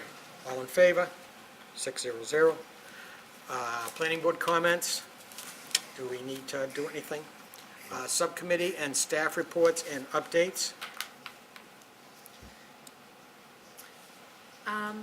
Just the photo contest.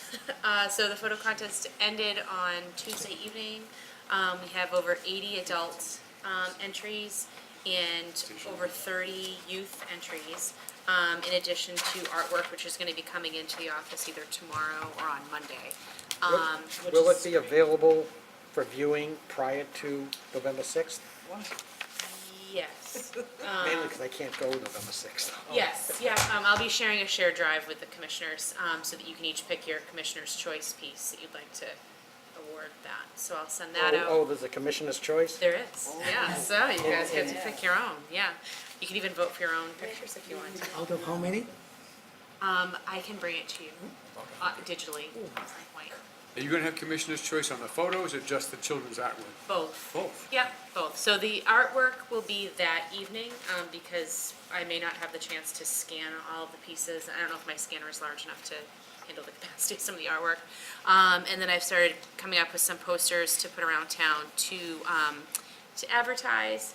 And I'm still working on trying to get some sponsors, local sponsors for food and potential prizes for the evening. So Maybe you could get Wegmans to do a contribution for I it. put in an application with Wegmans, so you have to They've apply often for been it. pretty good to the town. Yeah. on some things.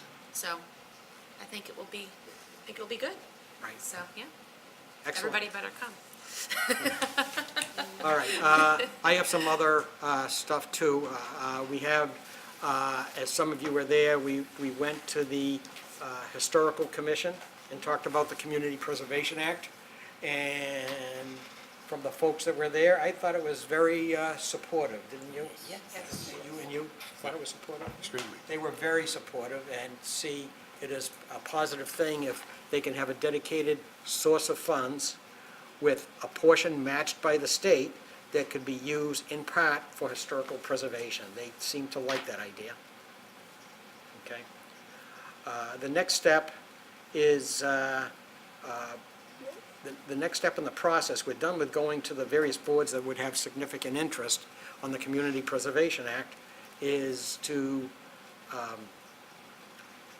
figure out a strategy to acquire some funds. Unfortunately, flyers and tri-fold brochures and U.S. Post Office mailing costs, they're all pretty expensive.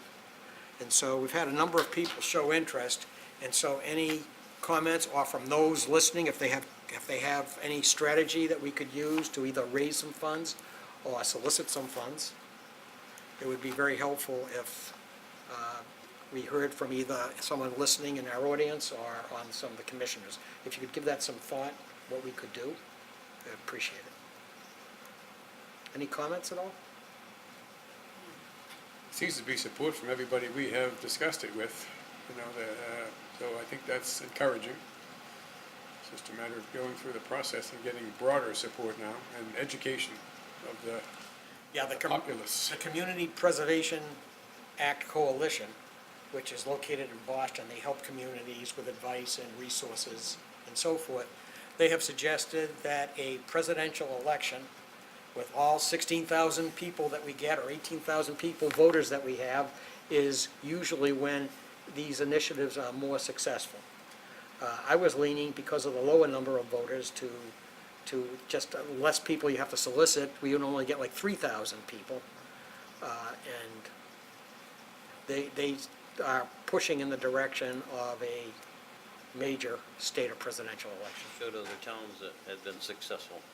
Right, the towns have been successful. They had statistics, it was like 75 or 80% successful in presidential and 60% when it wasn't a presidential election. So they seem like a very good resource for data and what's happened in the past, what's worked and what I hasn't think worked. we're, How do you intend to do this? that's the big issue. That's the issue. Now, I should point out that Jennifer has graciously put up a Facebook page. And did you have a chance to mount the flyer? Did not Okay. do that yet, but I can do it this You're evening. busy with the Yeah. photo exhibit. You can Yeah. even wait till after the photo. We got plenty of time. Okay. There's no rush, but Jennifer suggested that she could post the flyer that we came up with, and she would post it on the Facebook page. And if you people want to post comments of why it's good, you're welcome to do that. Anybody in the community could do that, right? Yeah, anybody. It's an So- open page. It's an open So, page, yep. so. And it's, the page is at Burlington CPA, so it's fairly easy to find, so I was glad. that was When available. you go to my Facebook page, do I put at Burlington CPA? I just put Burlington CPA, I believe you can just, I believe you can do either. because that's what Yeah. that's what I thought, okay. So, That at throws me for a loop. John, you have any comments on it at all? So, just a question, so the town, the election you go to has to be the next election following the town meeting that it goes to, is that No, correct? there's a minimum number of days it has to be. Oh, If it's okay. a state or federal, you have to allow 60 days minimum, or 35 days if it's a local election. But is there a maximum? And there's no maximum. I think So it's, you could go to the next town meeting and then not go to the ballot for Right. a year and a half? right, you could. Okay. You could. But generally speaking, you want to make sure you feel you've done adequate outreach, so Right. people are familiar with what they're voting on and the benefits and incentives for doing it. Right. All right. So, enough of that. We have plenty of time. If we follow their guideline at the Preservation Coalition, we would end up with a ballot question November 2020. It's a long wait. Probably get 100% turnout at that election, for other reasons. Well, One of it's- many interesting items well, on the the benefit, of ballot. course, if we do an adequate job, it shows the will of the people. Yes. Okay. True. All right. Next is, the next meeting is November 8th, and December 13th. Any other business? I just have one decision that we need to get re-signed. It was an extension for the Keurig.